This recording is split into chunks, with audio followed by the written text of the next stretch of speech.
Bienvenidos a este programa, un universo de acciones que obviamente os interesan y mucho. Todas las empresas extraordinarias son fundamentalmente muy parecidas. Cuando una empresa enfoca todas esas cualidades de una forma intensa en una sola actividad, es muy difícil realmente que venga una empresa más grande, aunque tenga más recursos y tal, y que la desplace. Esto en el 2022 lo vimos con Meta, lo vimos con Amazon.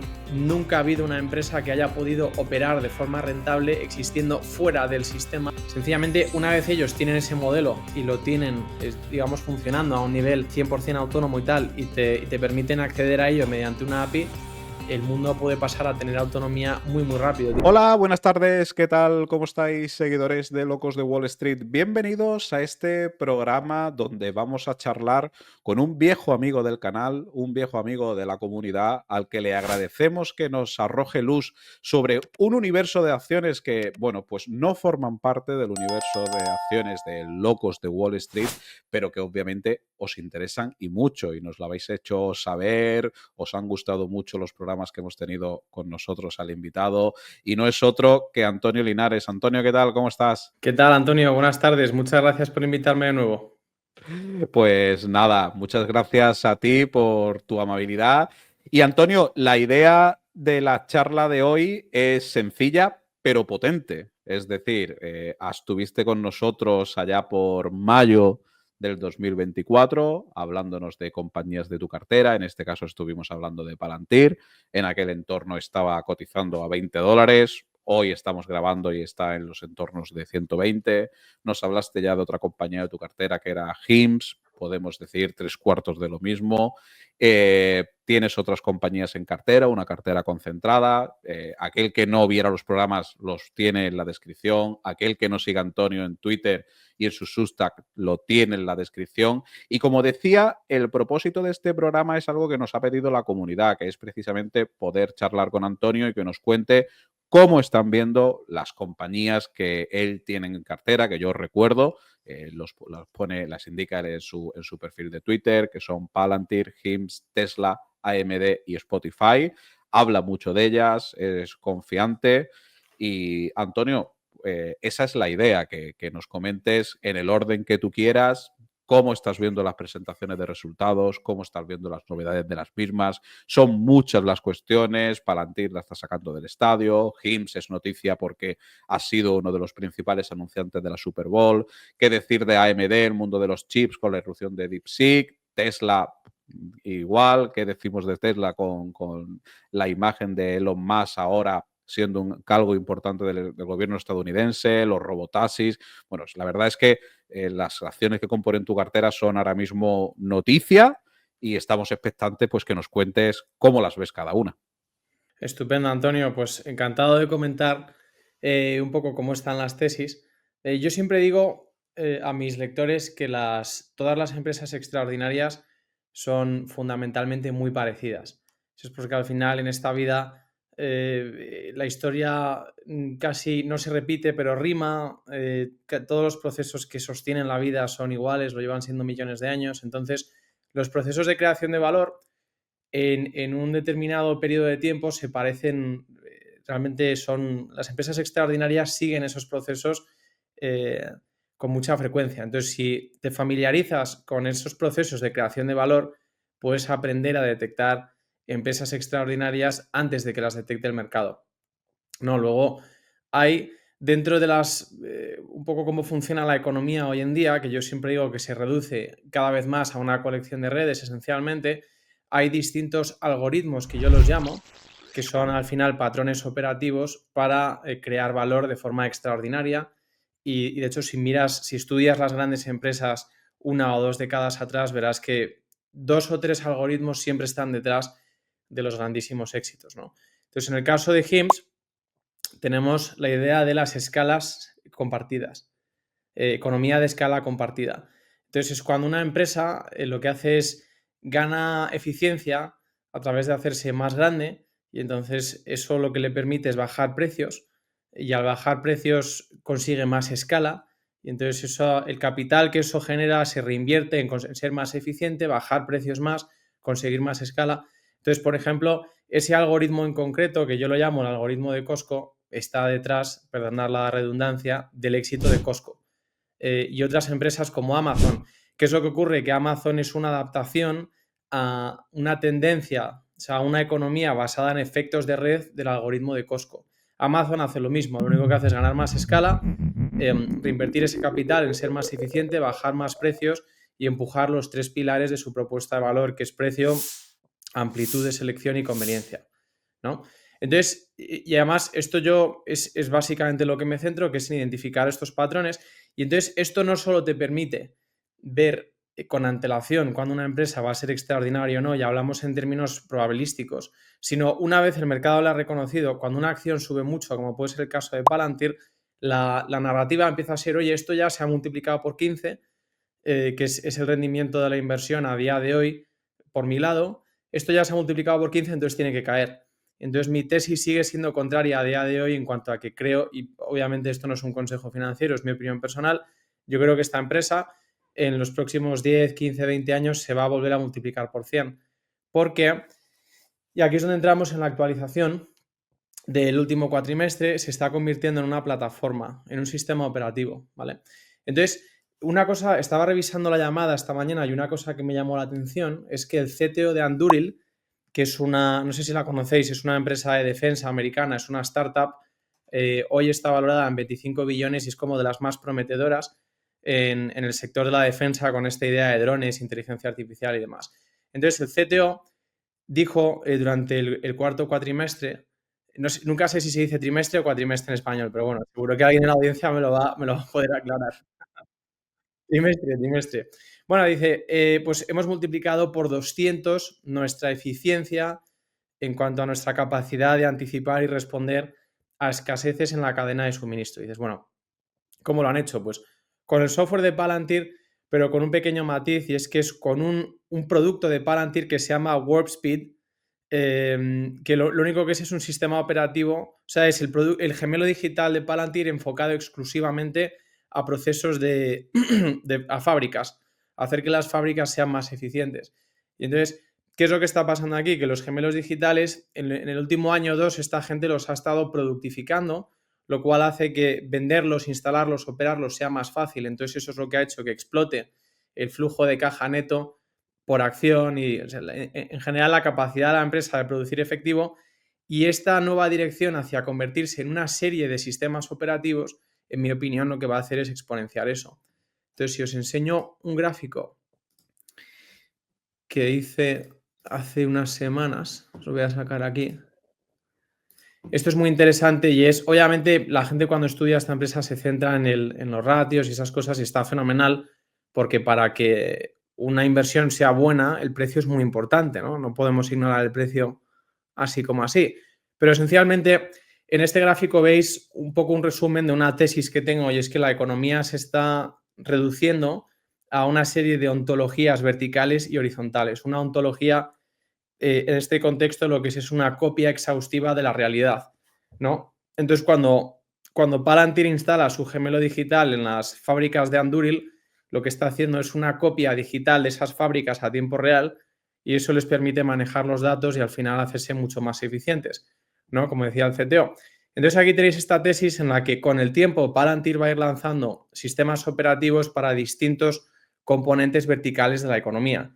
Aquí tenemos el tema de la manufacturación, la defensa, sanidad, biología sintética, entretenimiento, agricultura, educación, chips, semiconductores, que ahora hablaremos de ello. Y luego, por otro lado, Tesla lo que está haciendo es ontologías horizontales que aplican a todas las industrias. Entonces, por ejemplo, cuando Tesla está entrenando coches para que se conduzcan ellos solos, lo que está creando es una ontología de movilidad tridimensional. Entonces, una vez ellos tienen el FSD completamente resuelto, cualquier objeto en el mundo lo puedes dotar de autonomía mediante una API, sencillamente permitiendo que se conecte con los servidores de Tesla, esencialmente. Entonces, ¿qué pasa? Que esto es no es la nueva dirección, pero desde luego es la dirección en la que va la empresa ahora y entonces el mercado está mirando hacia atrás. De, joder, cómo ha subido el precio de la acción, que por supuesto es una valoración bastante generosa, ¿no? Pero es que se trata de un activo que en mi opinión es el epicentro del capitalismo. ¿Por qué? Volviendo a la idea de los algoritmos. Si os fijáis, el éxito de Nvidia se reduce a un patrón muy sencillo, que es que estuvieron 20 años desarrollando, o casi 2 décadas, desarrollando GPUs, cuando la gente pensaba que los GPUs solo servían para los juegos, y de repente hubo un pequeño cambio tecnológico que fue CUDA, que es la librería de código que permite que cualquiera haga lo que sea con esos GPUs. Y entonces el número de aplicaciones finales de esos motores de computación explotó. Entonces, desde entonces NVIDIA estaba escalando a lo bestia. Entonces, eso es lo que yo llamo el algoritmo de NVIDIA. En esencia, Palantir, que es lo mismo, han estado trabajando 2 décadas en gemelos digitales, mientras al mundo no le importaba. De repente han llegado los modelos de lenguaje grandes, espero que siga así en español, y entonces eso lo que ha hecho es que estos gemelos digitales sean mucho más fáciles de instalar, mucho más fáciles de operar y, en fin, que se vaya convirtiendo en un software cada vez más democratizado. Entonces, el mercado está mirando hacia atrás y mi visión hacia adelante es que Palantir se va a convertir casi en una plataforma semejante a la electricidad, porque, por ejemplo, estoy seguro que si hablamos con el CTO de Anduril, hoy diría, oye, creo que es que apagar este sistema operativo no es una opción, porque hemos mejorado nuestra eficiencia 200 veces. Y, por supuesto, eso es en un cuatrimestre. Entonces, imagínate lo que pueden hacer a años vista y el poco sentido que tiene. Entonces, lo que ocurre es que en esta idea de las ontologías verticales y horizontales está englobando a todos los negocios del planeta, porque al final la movilidad es un tema horizontal que aplica a toda la economía. Entonces, en lo que haya una sola empresa agregando muchos más datos que tu negocio sobre la vertical en la que operas, por ejemplo, cojamos que hay un hospital con gran escala, con muchas instalaciones que cogen muchos datos sobre cómo funciona un hospital y demás. Esa ontología, tú te vas a ver obligado a contratarla como hospital, otra marca, otra empresa y demás, para ser competitivo. Porque si no, no puedes soñar con ser la mitad de eficientes que va a ser esa gente con esos datos y el sistema operativo y demás, ¿no? Entonces, eso es esencialmente lo que está pasando con Palantir. Si veis aquí la regla de 40, la regla de 40 es, en el mercado del SaaS, hay una regla no escrita que es esta, que dice que para que la empresa sea invertible, la combinación del ritmo al que crece los ingresos en términos de porcentaje año a año y el margen operativo ajustado, la suma, debería de sumar más de 40. Entonces aquí vemos como hablando de la idea de que se ha hecho más fácil instalar los gemelos digitales y tal, aquí desde el 2023 en adelante más o menos, esa puntuación ha ido creciendo exponencialmente. Y aquí en el último cuatrimestre vemos que ha pasado de 68% a 81%. Entonces, ¿qué es lo que está pasando ahí? Que esto se está productificando a lo bestia. Y de hecho, luego, si hacemos una comparación con cómo puntúan otras empresas comparables, por decir algo, en el mercado, la inmensa mayoría de ellas no puntúan por encima de 40 ni de lejos. Entonces, tenemos a empresas extraordinarias como, las tenía aquí, ServiceNow, Shopify y Salesforce, tienen una puntuación de esta regla de 40. Entonces, Palantir las dobla. Adobe tiene una puntuación casi un 60-50% más bajo. Entonces, aquí lo que está pasando es algo extraordinario fundamentalmente y no ha hecho más que empezar. Por el camino puede haber correcciones del 50, 60, 70%, como la he visto con AMD en los últimos 10 años, seguro. Pero fundamentalmente, a largo plazo, esto es una tesis muy sólida, ¿no? Y más cosas que comentaros. Esto es muy importante de Palantir. Lo que ocurre muchas veces es que cuando hablamos de Palantir no se entiende bien qué es lo que es AIP, ¿no? La plataforma de inteligencia artificial y qué es lo que hace. Entonces, yo tengo algo de experiencia programando y tengo algo de formación en ese sentido y hace unas semanas o así me puse a hacer un deep dive de los últimos avances de esta plataforma. Y entonces, fundamentalmente, lo que está haciendo AIP ahora, y es el motivo por el que vemos esa regla de 40 escalar tan rápido, voy a cambiar la ventana para que veáis este gráfico. Lo que está haciendo es encapsular, en inglés se dice encapsular patrones de altas dimensiones. ¿Qué quiere decir eso? Por ejemplo, cojamos una división hipotética de un negocio en la que tenemos mucho código y tenemos bastantes empleados, por ejemplo, un call center o una parte de la empresa que lo que hace es atender a clientes, ¿no?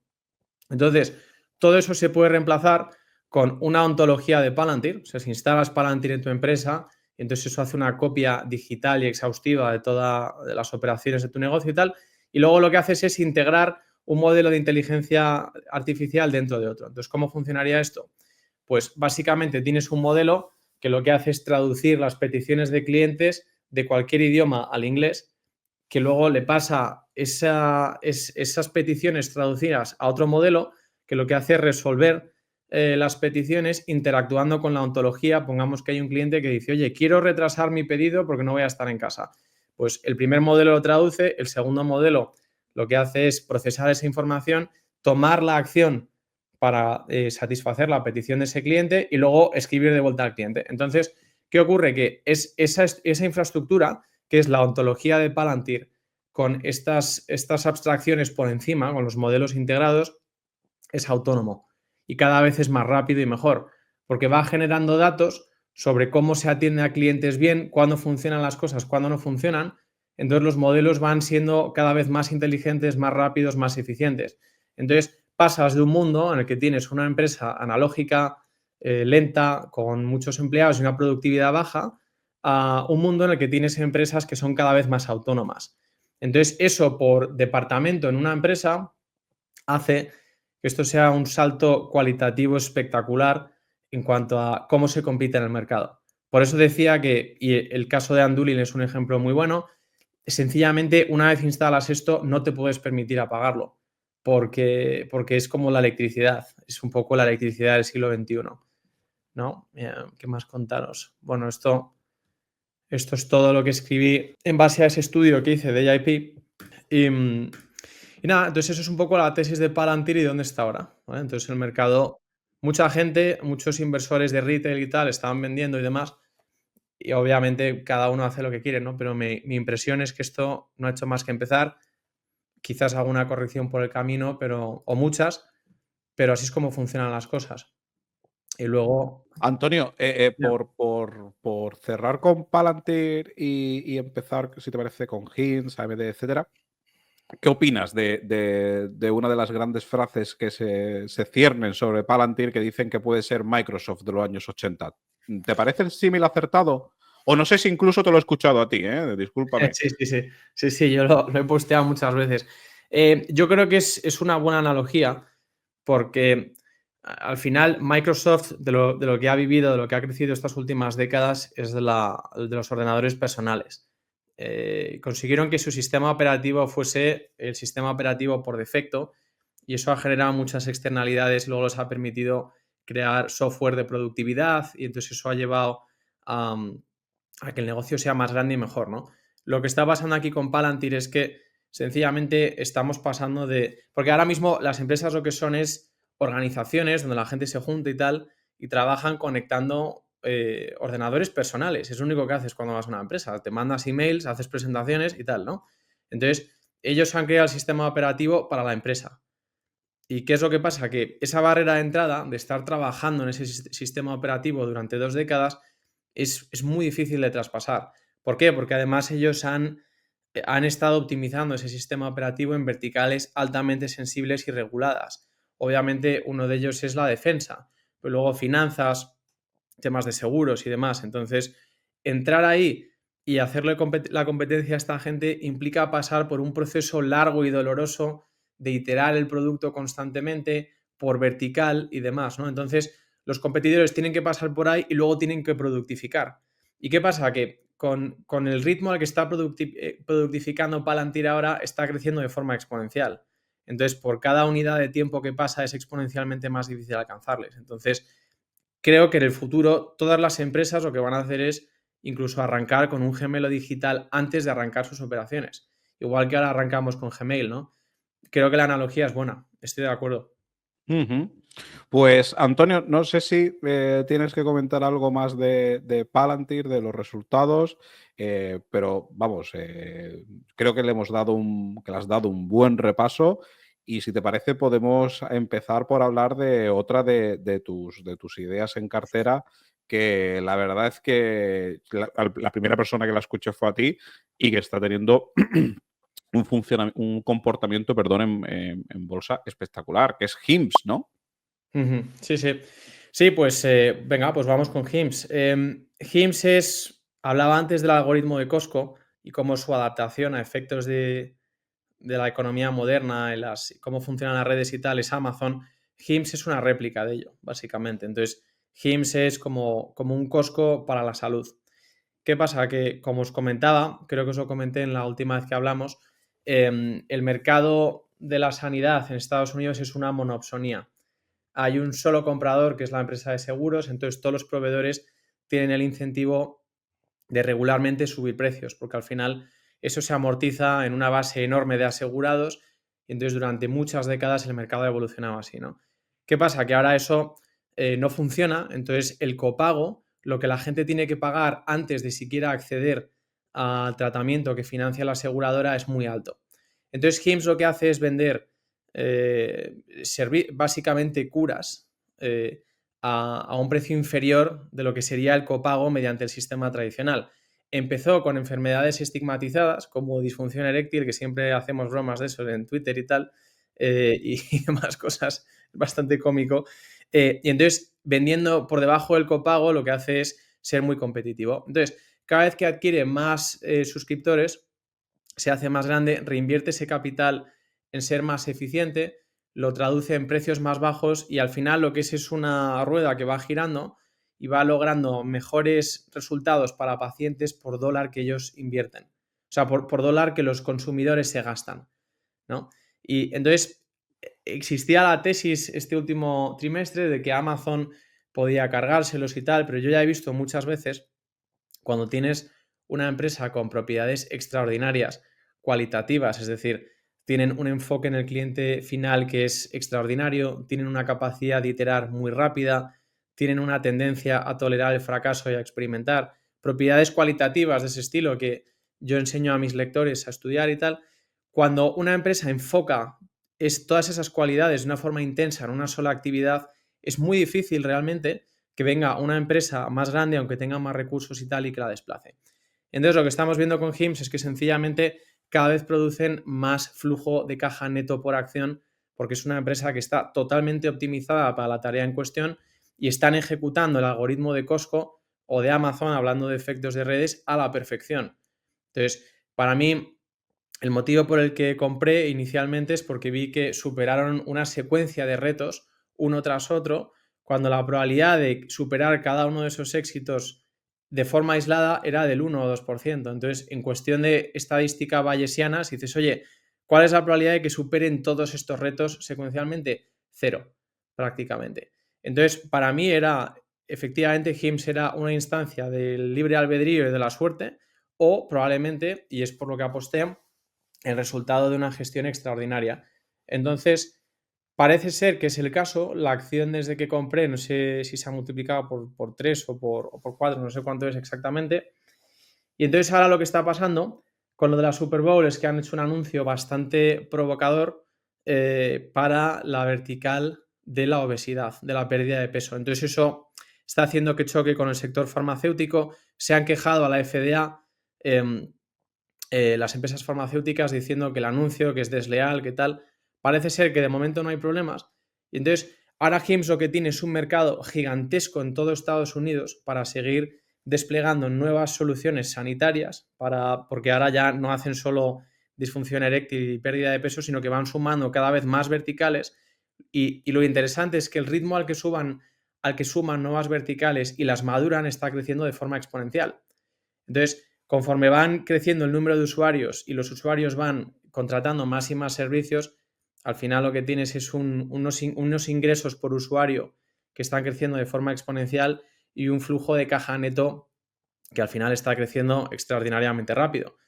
Volviendo a la idea de algoritmos y tal, los procesos de creación de valor y los patrones operativos, por lo menos en este estilo de empresas, lo interesante es que se traduzca en un flujo de caja neto que crezca más de lo que cree el mercado que va a crecer en ese momento en cuestión, ¿no? Entonces, ahora mismo, por ejemplo, HIMSS, yo diría que a 40 y pico dólares y demás se va acercando a su valor, eh, no sé cómo se dice en español, un valor justo de la empresa en el fair value, exactamente. Exactamente. Pero claro, si la ejecución sigue siendo extraordinaria, el próximo año, 2 3 15 tal, pues o sea, la teoría es que va a tener un flujo de caja neto por acción muchísimo más alto Entonces, concretamente, la instancia de lo de la Super Bowl, que el anuncio recomiendo verlo porque es bastante espectacular, lo que está haciendo ha generado una especie de choque semejante a lo de Uber y los taxis, ¿vale? Entonces esto desde luego tiene riesgo porque la industria farmacéutica tiene muchísimo poder y tal, pero ahora tenemos esta nueva administración en el país que lo que quiere es hacer que el país sea más sano. Entonces ahí hay una situación con un cierto riesgo, pero también lo que tiene es un potencial extraordinario de que esta marca pase a ser conocida por todo el país en los próximos 2 meses, cuando de otro modo hubiese tardado 3, 4, 5, 6 años o más, ¿no? Entonces, pero bueno, es un equipo gestor extraordinario, están ejecutando el algoritmo de Costco a la perfección y lo están haciendo en un mercado con una tendencia inflacionaria increíble, con un cierto desdén hacia el resultado final de los pacientes. Entonces esto es completamente inverso y por lo tanto promete desarrollar un goodwill con los americanos bastante extraordinario. Yo creo que puede ser, siempre digo, al igual que Palantir, digo que esto a largo plazo se puede multiplicar por 100. Y desde luego lo creo porque te encuentras pocas instancias tan extraordinarias del algoritmo de Costco y esta es una de ellas. Básicamente, ¿qué más contaros de HIMSS? Bueno, ahora reportan a finales de febrero y vamos a ver qué tal están. Anunciaron recientemente que iban a desplegar la vertical de la menopausia. Tienen una aplicación que es para hombres y otra para mujeres. Y yo personalmente creo que la de mujeres va a ser más grande que la de hombres porque sencillamente solo la vertical de la menopausia puede ser más grande que el resto del negocio para hombres, ¿no? Y bueno, estamos hablando de Estados Unidos, pero a largo plazo creo que se pueden internacionalizar de una manera bastante interesante.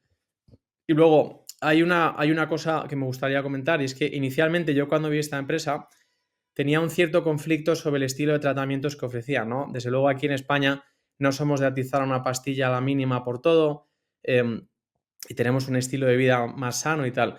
Pero ocurre un poco lo mismo que McDonald's y es que en el momento en el que la población realmente demande comida sana, McDonald's sería la infraestructura ideal para llevársela a todo el mundo a un precio cada vez más bajo y demás. Y entonces, la dirección en la que creo que va Hims y recientemente han dado señales de ello es que se está convirtiendo en la infraestructura idónea para llevar la salud, la medicina integrativa barra holística a las masas, ¿no? Entonces, a mí, por ejemplo, no soy cliente de Hims en estos momentos, pero el día que me ofrezcan cosas como péptidos, suplementos, azul de metileno, que me estaba tomando aquí una copita, pues me haría cliente sin duda. Entonces, nada, vamos a ver qué tal reportan ahora en febrero, pero bueno, me gusta mucho el equipo gestor y yo creo que a largo plazo esto se va a ir bastante más alto de lo que está ahora. Antonio, HIMSS, al contrario que Palantir, si alguien analiza por los números actuales, sin tener en cuenta el crecimiento, que ahí tú defiendes que la valoración de Palantir, aunque ahora pueda parecer exigente, con ese crecimiento no lo sería tanto, ¿no? Pero HIMSS, en cambio, con los números actuales, no está una valoración tan exigente, a pesar de la subida. Claro, no lo está. Y entonces la narrativa que digamos que está suprimiendo el precio de la acción, que ha ido a menos el último mes o así, es la idea de que esta empresa sería susceptible a ser eliminada por Amazon, ¿no? El riesgo es material, existe. Yo personalmente considero que no es tal por este modelo mental que os explicaba, que realmente yo solo aprendí a través de uno de los cofundadores de una empresa que se llamaba Square en su día, que ahora se llama Block, era cofundador con Jack Dorsey y tal. Se enfrentaron a Amazon en un momento dado cuando eran pequeños. Se llama Jim McKelvey. Jim McKelvey estaba convencido de que la empresa iba a morir y entonces años después resulta que no solo no murieron, sino que les fue fenomenal, ¿no? Entonces se puso a estudiar ese fenómeno y lo llamó el Innovation Stack y se dio cuenta de que ocurría muchas veces a lo largo de la economía cuando tenías una empresa muy enfocada en una tarea con unas propiedades cualitativas extraordinarias y venía una más grande, mucho menos enfocada, aún así con muchos recursos y tal, pero no lo conseguía. Entonces, un ejemplo de ello reciente, que también está en mi portfolio y la inversión se ha multiplicado ya por 6 o por 7, es Spotify. En el 2022 la narrativa era, oye, esta empresa no debería ni de existir porque Amazon te ofrece la música gratis con Amazon Prime, Apple y demás. ¿Qué es lo que ocurre? Que Spotify tiene un enfoque muy superior en el tema de la música y ahora cada vez más en el audio en agregado, y eso se traduce en una experiencia de usuario marginalmente mejor para la mayoría de los casos, que a su vez se traduce en una ventaja exponencial en cuanto a la adopción. Entonces ahora, por ejemplo, si sacásemos un gráfico de la acción de Spotify, el flujo de caja neto por acción está exponenciándose. La curva es preciosa, está creciendo de forma exponencial y con ello la acción. Es el mismo modelo mental. Entonces la cuestión ¿es HIMSS una instancia de ello o no?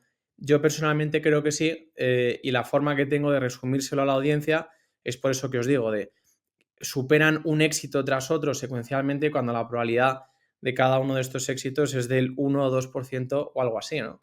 Sin ir más lejos, os lo ilustro de esta forma. En la historia del mercado de la sanidad en Estados Unidos, nunca ha habido una empresa que haya podido operar de forma rentable existiendo fuera del sistema de los seguros, de esta dinámica que estaba explicando, de que solo hay un comprador en el mercado y demás.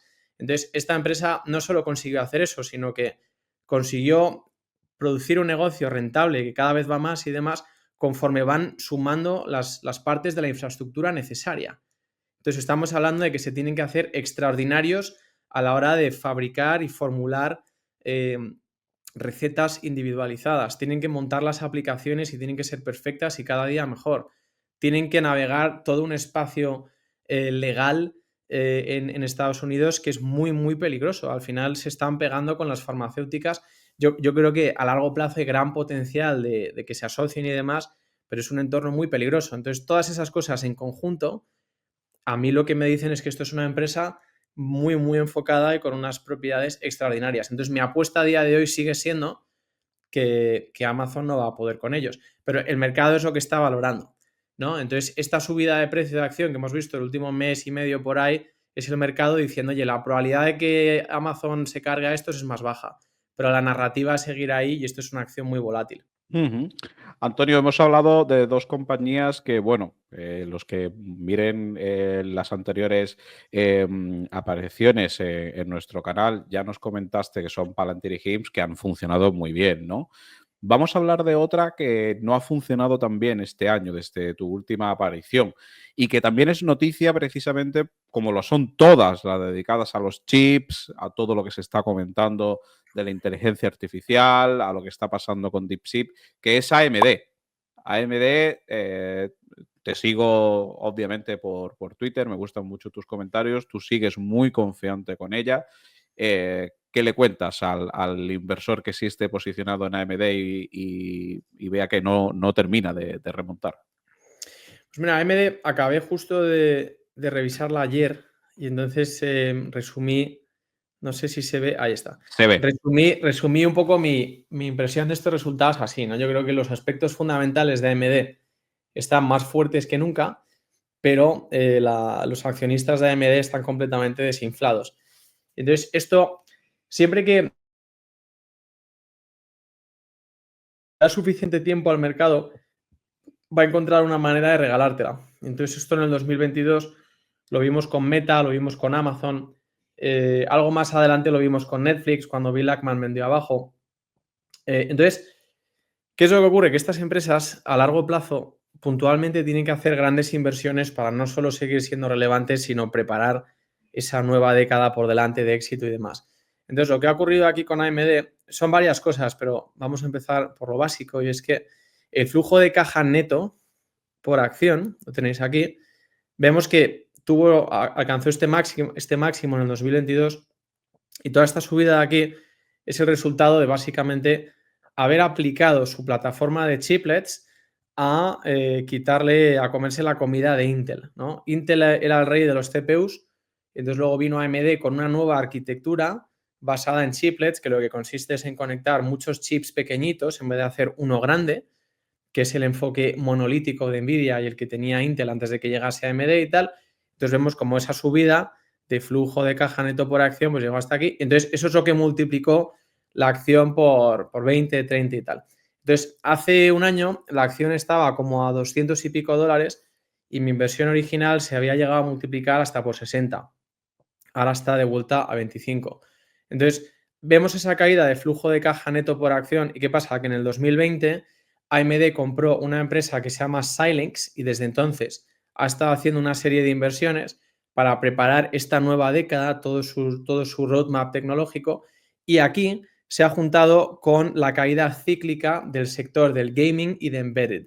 Embedded es tecnología, es computación adaptativa, ¿vale? Entonces, ¿qué está pasando? Que aunque la empresa ha generado ingresos récord este último cuatrimestre, el Q4 lo ha cerrado con 25,8 billones de dólares, o sea, todo el año 2024, y eso es 6,6 veces más alto que en el 2015 y es una cifra récord. Ha alcanzado récords en muchos sentidos, pero lo que está pasando es que el mercado está extrapolando indefinidamente la caída, que fundamentalmente es cíclica, de esos dos segmentos, y luego no está entendiendo la importancia de esas inversiones que ha hecho desde el 2020. ¿Vale? Entonces, aquí, por un lado, está la cuestión de si esas caídas son cíclicas o no. Para mí, por supuesto, lo son. Y luego, la importancia de esas inversiones es la siguiente. De hecho, ayer estaba haciendo un podcast con unos amigos colombianos, se llama TNM Pro, y creo que es como difícil de resumir en una sola frase, pero lo vamos a intentar. Esencialmente, la inteligencia artificial en estos momentos consiste solo en entrenar modelos, ¿vale? Entonces, ahí lo que necesitas es GPUs, muchos GPUs y muy potentes, punto. Pero la inteligencia artificial va a salir de los centros de datos, entonces vamos a estar usándola en dispositivos que están por todo el mundo, va a estar por todos lados. Entonces, para tú poder, para que esos dispositivos puedan funcionar y en general la inteligencia artificial salga de los centros de datos, necesitas tener la capacidad de conectar distintos chips de una manera que sea muy eficiente, ¿vale? Entonces, eso Nvidia, aunque es una empresa extraordinaria y no creo ni mucho menos que les vaya a ir mal, no tienen esa habilidad de forma inherente porque ellos lo que hacen es crear chips monolíticos, crean chips muy grandes que están al límite de la física y entonces no tienen esa habilidad como organización de conectar chips pequeñitos. AMD sí. Ahora diréis, ¿y cómo es que Nvidia no lo tiene y AMD sí? Pues porque AMD lleva trabajando esa habilidad durante 10 años. Es lo que le permitió incrementar el flujo de caja neto por acción, como veis aquí en este gráfico. Es lo que le permitió quitarle cuota de mercado a Intel y demás. ¿Cuál es un punto de validación extraordinario, en mi opinión, que ha ocurrido durante el Q4 del 2024? Y por lo tanto, ¿por qué creo que ese roadmap tecnológico que tienen es extremadamente competitivo? Pues recientemente hemos visto a Meta decidir, no decidir, sino implementar ahora mismo el modelo de inteligencia artificial que se llama Llama, la última versión, que es el 405B, porque tiene 405 billones de parámetros, realiza inferencias exclusivamente en el chip de AMD llamado el MI300X. ¿Por qué han decidido hacer esto? Porque al final la inferencia, la idea es hacerlo lo más rápido y lo más barato posible. Por cierto, la inferencia es usar un modelo que ya está entrenado para que haga algo útil, ¿vale? Entonces, ¿cómo hacemos que las inferencias sean más rápidas, más baratas y por lo tanto que los chips en cuestión apelen más a los clientes como a Meta y demás? Lo que tenemos que hacer es meter más memoria en el chip para poder meter todo el modelo entero en el chip al lado de donde se hace la computación.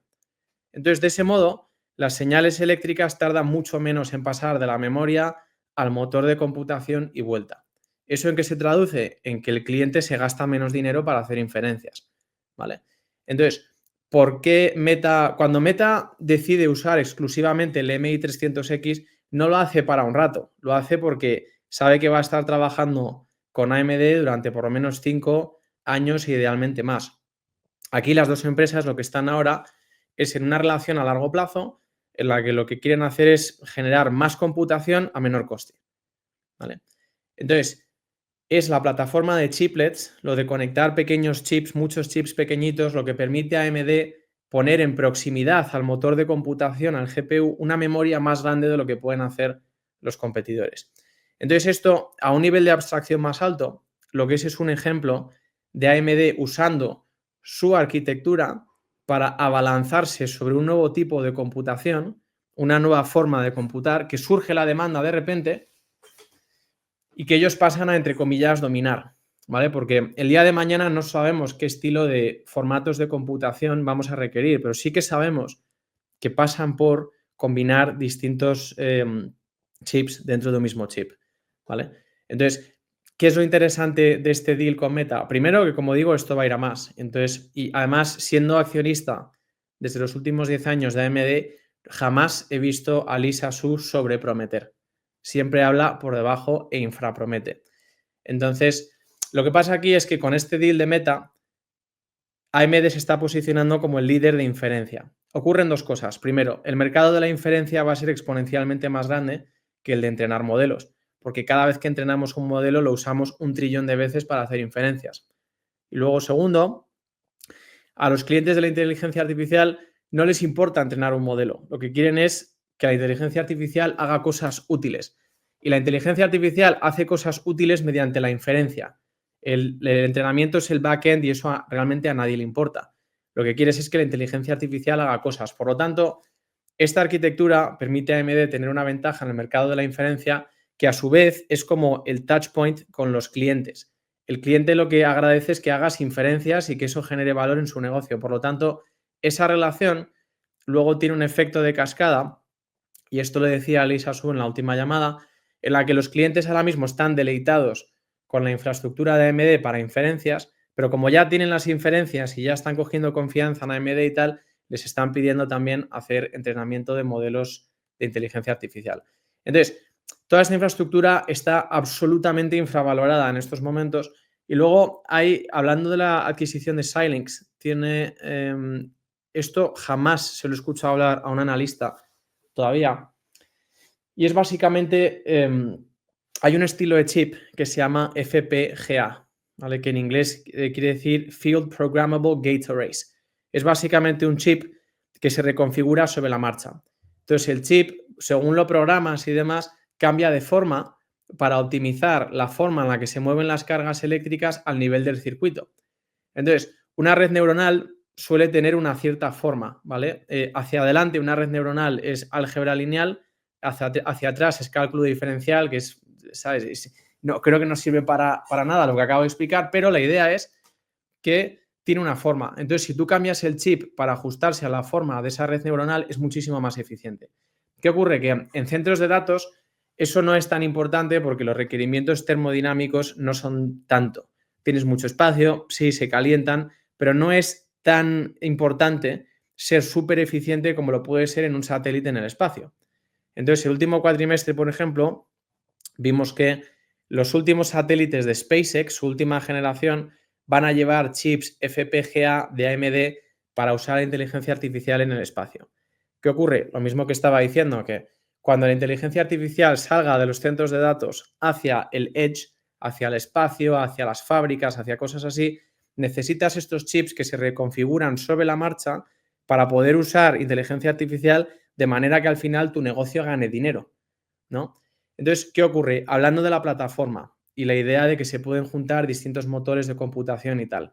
Otro negocio de AMD que está despegando ahora, que ha generado ingresos récords este cuatrimestre, es el segmento de clientes. Y ellos se refieren a clientes por lo de los ordenadores portátiles y demás, ¿no? Entonces, los ingresos de clientes este cuatrimestre han entrado a un récord de 2,3 billones de dólares. Es un récord, ¿vale? Entonces, de nuevo, vemos como fundamentalmente el progreso de la empresa no casa con la narrativa. ¿Por qué está despegando este negocio? Porque ahora tenemos los ordenadores de inteligencia artificial, o sea, portátiles con inteligencia artificial. ¿Cómo hace AMD para ser relevante en este mercado a un coste marginal de tal modo que genera beneficios para los accionistas y demás? Porque estos ordenadores lo único que es una combinación de un CPU con un FPGA. Pues tienes el CPU que hace lo que hacen los portátiles de toda la vida y luego el FPGA que va haciendo operaciones de inteligencia artificial y va cambiando de forma sobre la marcha. Entonces vemos como estos son un par de ejemplos de cómo la plataforma de AMD le permite optar a varias oportunidades de cientos de billones de dólares al año de forma marginal, porque no tienen que rehacer chips para cada uno de esos negocios, sino que lo único que hacen es combinar distintas unidades de computación de una manera pues bastante ágil. Entonces, Esto es lo que el mercado ahora mismo no está reconociendo, combinado con esa narrativa que estaba diciendo de que, por un lado, tienes esas inversiones que han afectado a los estados financieros, pero claro, si ajustas a pues esos gastos de la adquisición y demás, pues la empresa no iba tan mal. Luego tenemos el declive de esos dos segmentos cíclicos que os explicaba y luego es la insistencia del mercado de comparar AMD de forma nominal con Nvidia hoy.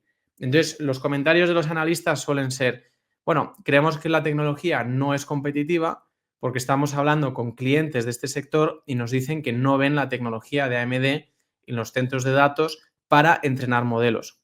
Pero claro, se repite la historia.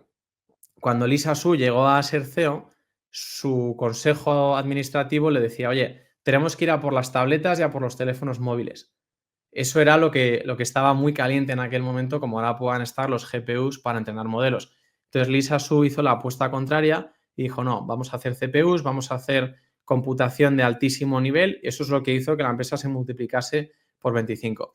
Ahora ha vuelto a hacer lo mismo, que es que en vez de irse a por lo que está más caliente, que también lo van a hacer, por cierto, pero como decía, con la ventaja de establecer esa conexión con clientes inicialmente mediante inferencia, en vez de hacer eso, se está yendo al siguiente mercado que va a explotar y lleva años silenciosamente cultivando una ventaja competitiva que va a ser muy difícil de replicar. Porque al final estamos hablando de ordenadores con inteligencia artificial, estamos hablando de los satélites, estamos hablando de la inferencia. Todo eso lo que es, como decía, la capacidad de combinar distintos motores de computación y competir con AMD de forma que puedes llegar a un cliente y crear un chip a medida de forma competitiva, barata y que encima funcione, es prácticamente imposible. Entonces, esta es la ventaja que creo que no se está reconociendo en estos momentos, junto con esas narrativas, el declive cíclico, la narrativa de comparar a esta empresa con Nvidia hoy y demás.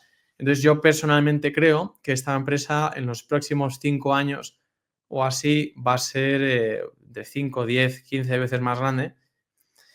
Luego hay una cosa que me llamó la atención y es que el pronóstico que daba el equipo gestor para el Q1 del 2025 no gustó porque ellos supuestamente anticipan una decaída que es atípica de ciertos negocios en Q1 de 2025.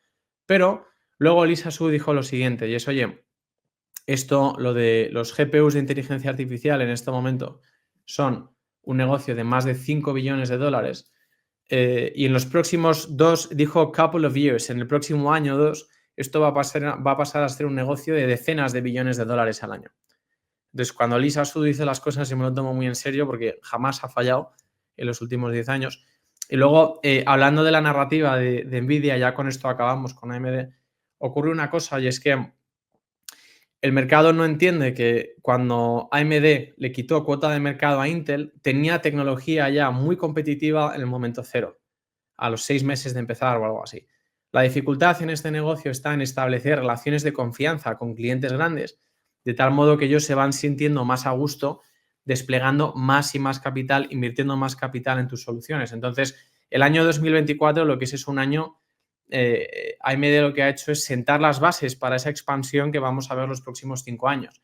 Ahora tienen una relación muy cercana con Microsoft, con Meta, con Dell, con Oracle. Entonces eso va a ir más y más y yo creo que los próximos 2 o 3 años van a ser espectaculares para esta empresa. Y bueno, con eso yo creo que ya acabamos AMD, queda bastante claro. Y bueno, ¿qué te ha parecido? Antonio, muy interesante, sobre todo me ha gustado mucho ese approach que has hecho de AMD, sobre todo contando cuestiones que yo por lo menos no sabía, ¿no? Porque al final, bueno, uno es inversor generalista y de las compañías que estamos comentando sí tengo más conocimiento de Palantir, que me gusta, la he seguido, he sido accionista, soy accionista en una parte, pero AMD, esa parte que has contado precisamente de que no están poniendo el foco precisamente donde todo el mundo lo está poniendo y ya viene siendo histórico en AMD y ha funcionado, me parece muy interesante. Me gustaría cerrar la charla contigo hablando de la otra compañía que tienes en cartera, como es Tesla, que estamos viendo un poco los vaivenes también en la cotización, ¿no? Ha tenido un 2024 con una recuperación magnífica. Ha pasado de estar cotizando en entorno de 150 a superar $400 y ahora parece que está teniendo un breve retroceso.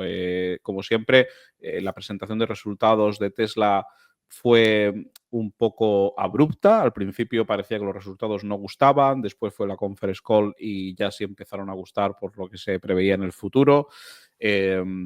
¿Cómo estás viendo todas las noticias que se ciernen sobre Tesla, Elon Musk, su figura? ¿Puede perder foco? ¿No? ¿Coche autónomo? ¿Robotización? ¿Cómo la ves? O sea, al final, yo lo que veo en Tesla, y vi bastante pronto, es que ellos lo que están haciendo es desarrollar 3 curvas simultáneamente. Entonces, eso es la energía, la capacidad de fabricar cosas a escala de forma muy barata y luego la inteligencia artificial. Entonces, el sector financiero tiene esa tendencia de querer ver estos procesos tecnológicos de forma cuatrimestral, que está muy bien, porque hay que monitorizar al equipo gestor y demás. Pero creo que en ese sentido, Tesla sigue progresando de forma excepcional, y la mejor evidencia de ello es la forma en la que se conducen solos los Teslas. Sencillamente, si ves vídeos de cómo van funcionando las versiones adicionales de FSD, te das cuenta de que el coche cada vez se conduce más solo. Entonces, ellos lo que están haciendo ahí, como venía explicando con lo de Palantir, es generando un modelo de inteligencia artificial que lo que promete hacer a largo plazo es solucionar la autonomía a lo largo de la economía. Sencillamente, una vez ellos tienen ese modelo resuelto y lo tienen, digamos, funcionando a un nivel 100% autónomo y tal, y te permiten acceder a ello mediante una API, el mundo puede pasar a tener autonomía muy, muy rápido. Tienes como un segundo de Internet en el que en vez de moverse en fotos de gatos y demás, se mueven tokens de autonomía. Entonces, la probabilidad de que eso ocurra es tangible. Por supuesto, la probabilidad de éxito no es del 100%, entonces existe un riesgo de que la tesis no funcione, pero en ese sentido, la tesis es asimétrica, porque de funcionar yo creo que la empresa va a pasar a valer muchísimo más. Luego hay otro componente, que es la idea de poder fabricar cosas a escala de forma barata y demás, es dotar a ese modelo de inteligencia artificial de piernas, manos y demás para poder moverse en el mundo.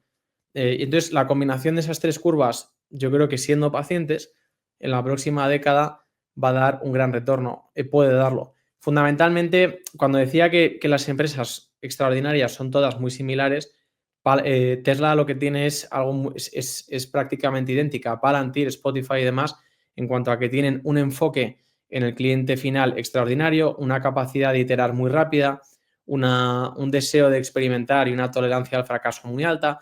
Entonces, en mi opinión, nada de eso cualitativamente ha cambiado. Cuatrimestralmente se generan muchas veces espejismos en las empresas, como he detectado más de una vez con Meta y Amazon y Netflix y tal, y lo he comentado. Y esto yo creo que es una de esas instancias, porque en lo que la cultura de una empresa no deteriora, sino que va más, la probabilidad de que finalmente salgan bien las cosas sube y no baja. A pesar de que ciertas métricas cuatrimestralmente parezca que vayan a la baja y demás. Eso es algo que enseño siempre a clientes de mi curso, y es a saber identificar métricas para evaluar cómo de bien o mal va la cultura, porque lo que es los resultados financieros cuatrimestralmente suele haber mucho ruido. Y desde luego, así es como he hecho las cosas con AMD y Tesla del 2014 en adelante, y luego es como he hecho las cosas con Palantir y Spotify y demás. Porque antes de que Palantir y Spotify se convirtiesen en, por ahora, inversiones extraordinarias, hubo muchísimos cuatrimestres, uno tras otro, en el que las métricas financieras te enseñaban una realidad, y si entendías la empresa a nivel cualitativo, veías otra. Entonces, así es como veo Tesla. Mi tesis no ha cambiado. Creo que la probabilidad de que haya un retorno extraordinario de aquí a 10 años es muy alto. Y en esencia esa es mi opinión de los últimos resultados. En el caso de Tesla, Antonio, ¿qué piensas de la figura de Elon Musk? ¿Está siendo controvertida? Hay quien, los detractores de Tesla, dice que puede estar perdiendo el foco, que ahora se ha metido también en el gobierno con un tema precisamente del el adelgazamiento que quiere hacer. Ayer estamos grabando hoy martes, también ha estado siendo noticia porque parecía que, o parece que ha hecho una oferta por OpenAI. Al final, bueno, yo mi opinión es que Elon Musk es un personaje que precisamente siempre va a ser así, ahí está la gracia, ¿no? Cuando tienes pensado que pierde el foco, nunca deja de hacerlo. Pero, ¿qué opinas de esa situación? ¿Como accionista te gustaría que estuviera más pendiente de Tesla? ¿Cómo lo ves? O sea, yo creo que es un súper genio. Yo Yo creo también, que ¿eh? debe tener un coeficiente intelectual de 390 o algo así. Puede que llegue un momento que pete. Siempre hay ese riesgo. Y es un riesgo que reconozco. Por ello, yo en mi portfolio lo que hago es tratar de tener una serie de convicciones de empresas extraordinarias. Entonces, mi portfolio está construido de tal modo que si solo una de ellas funciona como hipotetizo, pues el portfolio acaba funcionando. Por ejemplo, Palantir y Spotify, cada una por separado, han retornado mi portfolio ya varias veces. Entonces, digamos que sabiendo elegir estas empresas y estructurando bien el portfolio, el tiempo es mi amigo más que mi enemigo, de momento, ¿no? Luego puede pasar algo terrible y hay que hacer las cosas desde cero, pero de momento parece que el tiempo es mi amigo en el sentido de que cada una de estas empresas tiene un cierto riesgo. Eh, Palantir, por ejemplo, podría convertirse en Skynet, ¿no? No sé si habéis visto el anuncio ese en el que salen los drones así rojos que van a por un barco y tal, y dicen, joder, como vuelva a haber aquí un 2020 y esta gente aplique esta tecnología contra nosotros, aquí ya no va a escapar nadie, ¿eh? Y tal. Entonces, veo riesgos en todas estas empresas, pero en agregado el portfolio me da confianza.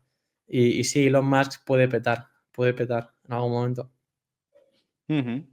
Bueno, Antonio, pues oye, como siempre es un placer estas charlas que tienes con nosotros. Hemos abordado las principales ideas de tu cartera. Desde luego, siempre decimos cuando nos preguntan en Locos de Wall Street, oye, por estas tipos de inversiones, ¿no? Que hay que tener una mentalidad también especial para saber proyectar el futuro, porque aquí la valoración que tú haces, obviamente, y lo has comentado durante la charla en un par de veces, has dicho, oye, el precio al que compras también dicta la inversión, ¿no? Es decir, que ahí el compaginar esa capacidad de ver en qué se van a convertir las compañías con también analizarlo y ese análisis riguroso que haces, exhaustivo, en tus deep dive, etcétera, pues a nosotros, yo creo que a los miembros de la comunidad les gusta mucho, le das un approach a la inversión distinto al que le damos nosotros y al final siempre